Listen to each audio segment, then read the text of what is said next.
Je suis presque certain que tu as mal utilisé cet objet toute ta vie. Moi aussi d'ailleurs, je l'ai toujours mal utilisé. Tu vois ces coussins pour le cou qu'on utilise souvent pendant les voyages ? Il s'avère que la plupart des gens les placent autour du cou et les boutonnent sur l'avant. Eh bien, il est probable qu'ils soient plus confortables lorsqu'ils sont placés dans l'autre sens. Pourquoi ? Parce que malgré le vide à l'arrière, ta tête est encore soutenue. Et tu vas alléger les tensions de ton cou si ta tête commence à tomber sur le côté une fois que tu t'es endormi. En plus, ton menton reste bien en place. Tu as probablement déjà remarqué ces dalles composées de lignes de plots en relief sur des trottoirs, surtout dans des zones très fréquentées ou avec beaucoup de circulation. On les appelle des surfaces podotactiles. Elles ont été utilisées pour la première fois au Japon en 1960. Elles se sont répandues dans le monde entier grâce à leur efficacité. De nos jours, il en existe de plusieurs sortes en fonction des situations à indiquer. Les clous podotactiles sont par exemple utilisés pour indiquer les passages piétons. Ces indicateurs sont indispensables pour avertir les personnes malvoyantes ou non-voyantes qu'elles se trouvent à proximité d'un passage piéton. Il s'agit le plus souvent de petits plots en relief placés en rectangle. Il existe ensuite les rails de guidage podotactiles, à savoir des nervures en relief indiquant le cheminement piéton. Elles alertent les personnes malvoyantes sur les dangers situés à proximité, comme des escaliers ou des rampes. Parfois, après une longue journée, il n'y a rien de mieux que de faire chauffer des restes pour le dîner. Malheureusement, à cause de la fatigue, tu risques d'oublier de couvrir ton assiette quand tu la mets au micro-ondes. Et ça, c'est une technique infaillible pour salir ton micro-ondes. Heureusement, il existe une technique pour le nettoyer facilement sans utiliser de produits spéciaux. Mélange en quantité égale de l'eau et du jus de citron. Verse le liquide dans un bol et passe-le au micro-ondes environ 1 minute. L'acidité de ce mélange devrait t'aider à dégraisser les parois et il te suffira de passer un coup de chiffon pour enlever tous les résidus. Est-ce que tu fais partie de ces personnes qui aiment faire des expériences en pâtisserie mais qui n'aiment pas les ustensiles de mesure ? Sers-toi de ton fouet la prochaine fois que tu veux ajouter de la farine à ta préparation. Plonge le fouet dans le sac de farine, elle se coincera entre les fils. Il n'y a rien de plus cool que les astuces rapides pour simplifier les tâches ménagères. Tu as déjà remarqué que les briques du jus ont 2 languettes sur les côtés ?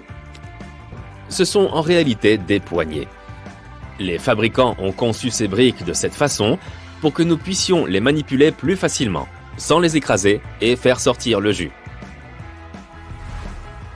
Pas besoin d'être un chef étoilé pour savoir que tu peux utiliser du sucre blanc ou de la cassonade dans toutes tes recettes. Tu t'es déjà demandé quelle était la différence entre les deux ? Il s'avère que la seule chose qui les différencie est le mode de production.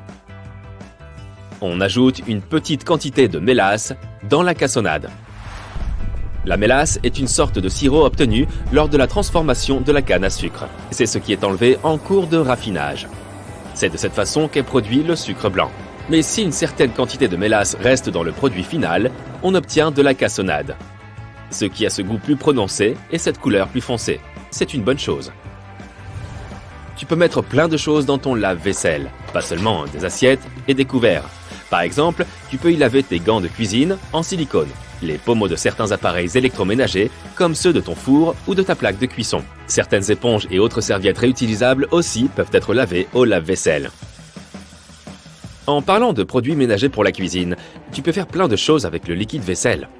Tu peux nettoyer ton mobilier de jardin, par exemple. Ajoute un peu de liquide vaisselle dans de l'eau chaude et utilise ce mélange pour frotter tous tes meubles de jardin avec un morceau de tissu. Rince-les avec ton tuyau d'arrosage. Tu peux aussi utiliser ton liquide vaisselle pour enlever les taches de gras de tes vêtements, les taches de sauce des pâtes, d'assaisonnement de salade. Ça nous arrive à tous de louper notre bouche. Mets un peu de liquide vaisselle sur la tâche et rince à l'eau. Pour les vêtements clairs, il vaut mieux utiliser du liquide non coloré. Pour les tâches les plus tenaces, laisse agir le liquide vaisselle pendant quelques minutes, puis mets le vêtement à la machine comme d'habitude. Et achète-toi un biberon peut-être aussi. Si tu n'as toujours pas trouvé de technique qui te convient pour organiser ta garde-robe et que tu es envahi par les piles de vêtements, il existe un truc simple qui peut peut-être fonctionner. C'est la technique 1 de plus, 1 de moins. Pour chaque vêtement que tu achètes, tu dois te débarrasser d'un vieux vêtement. Tu désencombreras régulièrement ton armoire. Pour trouver les choses plus facilement, Bonne chance. Laisse les vêtements que tu utilises le plus souvent au niveau de tes yeux. Tu pourras les trouver plus facilement et les sortir de l'armoire rapidement. Les vêtements que tu utilises moins souvent, comme les vêtements de soirée par exemple, peuvent être rangés sous ou au-dessus du niveau de tes yeux. Les vieilles boîtes en étain peuvent se révéler très utiles. Si tu y colles des aimants très puissants à l'intérieur, elles peuvent servir de récipients aimantés. Tu peux y ranger tout plein d'objets comme des pinces de cuisine, des cuillères à glace ou même des couverts. Tu peux les placer sur n'importe quelle surface métallique, comme la porte de ton frigo. Elles iront très bien avec le reste de tes aimants. Au fond de ta buanderie, tu possèdes un outil indispensable pour ramasser les poils d'animaux. Ça marche même mieux que les rouleaux adhésifs. Il s'agit des lingettes pour sèche-linge. Une seule de ces lingettes et un peu d'huile de coude et le tour est joué. Plus de poils de médor partout. Ça fonctionne sur toutes les surfaces, mais c'est particulièrement efficace sur les meubles rembourrés. Si tu ne veux pas que tes portes grincent à chaque fois que tu entres dans une pièce, prends une savonnette et frotte-la directement sur les charnières. Ça ne fonctionne que quelques temps par contre, mais ça fera l'affaire jusqu'à ce que tu ailles dans un magasin de bricolage. Pour acheter du lubrifiant par exemple ? Comme celle-ci pour les sacs poubelles. Je parie que, tout comme moi, tu l'as toujours mal fait. Ouvre le sac poubelle, pas besoin de l'ouvrir complètement, l'extrémité suffit. Place l'extrémité du sac donc sur la poubelle. Il suffit ensuite simplement de pousser le reste du sac vers l'intérieur de la poubelle et il devrait se retourner parfaitement. Moi aussi, comme tout le monde je crois, j'adore les casse-croûtes pour l'apéro. Mais les pistaches sont parfois vraiment trop difficiles à ouvrir. Ça fait mal aux doigts et parfois ça casse carrément les ongles. Mais est-ce que tu savais que tu peux utiliser une pistache pour en ouvrir une plus dure ? Il suffit d'emboîter les pistaches, d'ouverture contre ouverture, et de les tirer chacune d'un côté. Elles devraient s'ouvrir toutes les deux sans problème. Les déodorants laissent parfois des traces, surtout sur les vêtements noirs. Mais pas besoin d'acheter un produit spécial pour t'en débarrasser. Tu ne dois même pas changer de chemise si jamais ça t'arrive. Il suffit de frotter un autre morceau de tissu sur les taches une fois que le déodorant a bien séché. Elles devraient disparaître sans trop de problèmes. Tu as forcément une pierre ponce quelque part dans ta salle de bain. Tu sais, c'est ce caillou bizarre que tu utilises pour exfolier tes talons. Tu peux t'en servir pour plein d'autres trucs. Il suffit d'être un peu créatif. Il s'avère que cette pierre est plutôt efficace pour enlever les poils d'animaux du linge de maison. Tu peux aussi l'utiliser pour enlever les bouloches de tissu. Tu peux toujours déboucher des tuyauteries avec un mélange fait maison. C'est tout aussi efficace qu'un produit acheté en magasin et c'est moins polluant. Mets du vinaigre blanc dans ta bouilloire et fais-le chauffer. N'oublie pas d'ouvrir la fenêtre de la cuisine. Le vinaigre a une odeur qui peut vite devenir désagréable. Entre-temps, verse du bicarbonate de soude dans les tuyaux que tu dois déboucher. Ajoute ensuite le vinaigre chaud. Ce mélange devrait pétiller et crépiter abondamment. Mais ne t'inquiète pas, c'est exactement le résultat recherché. Une fois que les pétillements auront diminué, ouvre le lavabo et laisse couler de l'eau tiède pendant quelques minutes. Tous les résidus qui bouchaient le tuyau devraient partir avec l'eau courante. Autre bonus, regarde un peu l'intérieur de ta bouilloire. Elle est comme neuve, toute propre.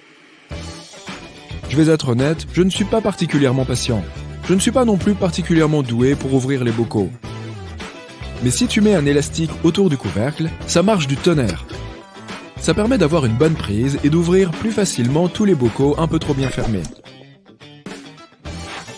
Mais si ça ne marche pas, je mets le bocal dans de l'eau chaude. Le métal se dilate et c'est plus facile de dévisser le couvercle. Tu es en train d'essayer un jean, une robe ou une veste et tu t'apprêtes à enfoncer ta main dans la poche quand soudain, tu réalises que c'est impossible. Il n'y a pas de poche du tout. Mais pourquoi coudre des poches dans lesquelles on ne peut rien mettre ? Tu peux maintenant ramasser ton iPhone par terre. Eh bien, la raison est très simple. Ajouter des poches sur certains vêtements pourrait nuire à la coupe qu'on leur a donnée initialement. Elles peuvent les déformer dans l'entrepôt ou sur le présentoir du détaillant. La solution ? Se débarrasser des poches aux endroits clés. De plus, les fausses poches coûtent bien moins cher et elles ne se distendent pas. Cette pratique curieuse remonte au XVIIe siècle. À cette époque, les poches étaient amovibles. Elles étaient comme de petits sacs, et les femmes, par exemple, pouvaient les faire passer d'une tenue à l'autre. Malheureusement, c'était aussi très pratique pour les pickpockets. Rien de plus simple que de s'emparer de ces poches. Ensuite, les vêtements ont évolué. Et on a commencé à y coudre de minces poches au lieu de ces sacs détachables.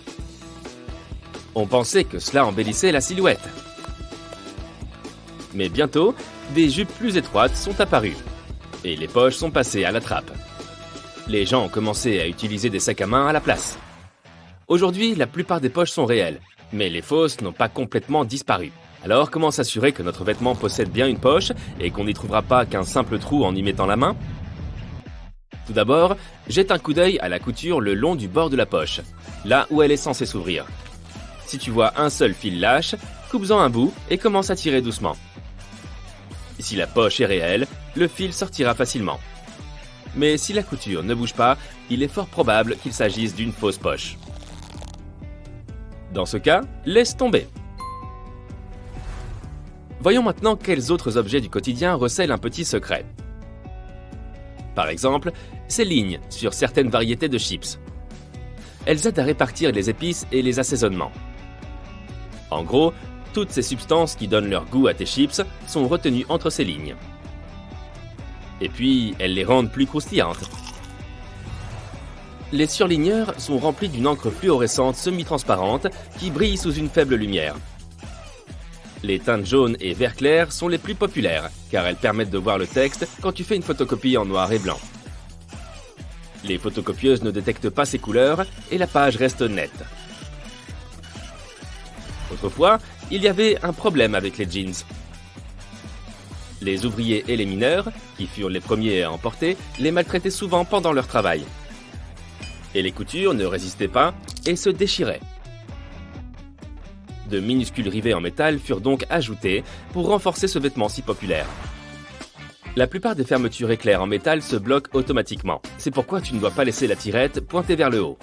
Lorsque tu la ramènes vers le bas, elle se verrouille en quelque sorte. Ceci grâce à de petites rainures cachées sous la tirette.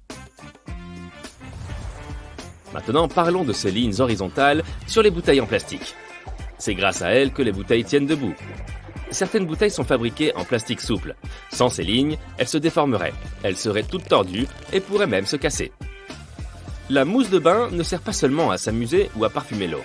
Elle sert aussi à réguler la température. Les bulles retiennent la chaleur et tu peux profiter de ton bain plus longtemps. Avec ou sans canard en plastique. As-tu remarqué cette couche de liquide transparent dans les stylos à encre gel? C'est ce qu'on appelle le liquide de suivi ou le liquide d'arrêt. Le gel de ces stylos contient des particules de pigments dissoutes dans une solution de polymère. Le gel doit être assez épais pour maintenir les particules en suspension, mais aussi assez fluide pour s'écouler d'abord sur la bille, puis sur le papier. Le liquide d'arrêt empêche le gel de s'évaporer ou de s'écouler. Sans ce fluide transparent, ton stylo à encre gel n'écrirait pas. Le fluide est fixe et ne se dissout pas avec le gel. Il ne se déplace pas vers l'arrière et ne s'écoule pas du stylo. La plupart des poignées de porte américaines sont en laiton. Ce type de métal est efficace contre les microbes car les bactéries ne peuvent pas se multiplier autant sur de telles surfaces. Ce n'est pas pour rien que les cabines de toilettes publiques n'offrent pas une intimité totale. L'espace sous la porte est conçu pour te donner envie de sortir de là le plus vite possible. Grâce à cette conception, il y a beaucoup moins d'attente. Tu peux utiliser un couvercle en plastique de gobelet de soda comme dessous de verre. Il a la forme parfaite pour tenir ta boisson et empêcher la surface d'une table d'être mouillée. Ne retourne pas le couvercle à l'envers. Pose-le simplement sur la table de la même façon qu'il était sur le gobelet. Si tu es coincé dans une voiture lors d'un accident et que tu ne peux pas ouvrir les portes, tu peux utiliser les barres de l'appui-tête amovibles pour casser la vitre et sortir. Tu vois ces petits disques en plastique sous les bouchons des bouteilles? Cette petite chose aide à préserver le vide à l'intérieur des bouteilles, ce qui permet de garder le soda dans un état pétillant. Tu as probablement déjà regardé de la nourriture chauffée dans un micro-ondes au moins une fois dans ta vie. Oui, c'est palpitant. Mais pourquoi les concepteurs ont-ils fait des portes si sombres? Cette grille noire est en fait nécessaire pour bloquer les champs électromagnétiques. Les minuscules points sur les cadenas à côté du trou de serrure sont conçus pour évacuer l'humidité si de l'eau pénètre à l'intérieur. De plus, si la serrure se bloque ou commence à rouiller, tu peux verser de l'huile par ce trou pour régler le problème. Les balles de golf sont couvertes de minuscules cratères pour un meilleur aérodynamisme. On les appelle des fossettes, et ce design aide la balle à voler plus loin et de façon plus stable. Certaines tasses ont une petite rainure en dessous du fond. Elle aide l'eau à s'écouler et l'empêche de s'accumuler lorsque la tasse est dans le lave-vaisselle. Au départ, les lunettes de soleil n'ont pas été inventées pour regarder dans sa direction. Ces lunettes étaient utilisées lors des expéditions en Arctique. Une énorme quantité de neige peut te rendre aveugle, tout comme un flash lumineux prolongé. Pour protéger les yeux, on a inventé ces lunettes uniques. Tu peux utiliser n'importe quel t-shirt, non seulement pour t'habiller, mais aussi comme couche protectrice pour tes bagages. Mets simplement tes vêtements autour de ta valise et ne perds pas de temps ni d'argent à l'emballer dans du plastique. Le bouton à l'arrière du col de ta chemise sert à maintenir ta cravate sous le col. Mais les gens ne l'utilisent plus dans ce sens, car les cravates sont aujourd'hui plus fines. Ce bouton demeure toutefois à titre décoratif. Et voici la fonction première de la cravate. Elle a été créée dans l'Europe du XVIIe siècle pour resserrer le col. De cette façon, les gens protégeaient leur cou du vent fort. Puis, ils se sont habitués à cette partie de la tenue et en ont fait un accessoire indispensable de la bourgeoisie. Les pompons mous sur les bonnets ont été inventés il y a plusieurs siècles. Les marins les utilisaient pour éviter de se frapper la tête contre les plafonds bas et les poutres des navires. De nombreux cintres sont fabriqués en bois de cèdre, car il contient de nombreuses huiles naturelles qui repoussent les mites qui aiment manger tes vêtements. La forme sphérique des ampoules permet à la lumière de se répartir uniformément. De plus, de telles ampoules sont moins chères et plus faciles à fabriquer. Tu as déjà trouvé ces morceaux de tissu dans des vêtements neufs? Ce ne sont pas seulement des pièces de rechange, mais aussi des échantillons de test à utiliser avant le lavage. Tu peux mettre ce morceau dans la machine à laver et voir ce qui lui arrive. Si tout va bien, alors tu peux laver le vêtement sans risque. Ton ventilateur de plafond a 2 modes de fonctionnement, été et hiver. Tu dois trouver l'interrupteur qui se trouve dessus. Pousse-le vers le haut pour activer le mode hiver et vers le bas pour le mode été. En mode été, le ventilateur pousse l'air vers le bas. En hiver, il tire l'air vers le haut. La plupart des gens ont une ventouse ronde dans leur salle de bain. Dans les films, ils s'en servent pour déboucher les toilettes. En réalité, elle sert à déboucher les éviers. Pour les toilettes, il faut utiliser un autre outil spécial. Le tiroir sous ton four ne sert pas à ranger des casseroles et des poêles. Tu peux y mettre des plats qui seront maintenus chauds par la chaleur du four. C'est utile si tu attends des amis en retard pour le dîner. Tu sors un paquet de pop-corn du micro-ondes après l'avoir fait chauffer. Tu vois ce petit trou en haut du sachet? Tu peux l'utiliser pour te débarrasser des petits grains non éclatés. Secoue le paquet au-dessus d'une assiette et tous les grains tomberont par le trou. Presque tout le monde utilise les oreillers de voyage de façon incorrecte. En général, on met les 2 bouts vers l'avant et on pose sa tête en arrière. Mais essaye de mettre l'oreiller dans l'autre sens. L'arc doit être sous ton menton et les 2 extrémités doivent être dirigées vers l'arrière. Repose ta tête en avant et cette position sera bien plus confortable pour ton cou. Et tu feras une bonne sieste. On crée des aimants en forme de fer à cheval pour augmenter leur puissance magnétique. La partie bleue indique le pôle sud et la partie rouge le pôle nord. Les 2 pôles fonctionnent simultanément et augmentent l'attraction.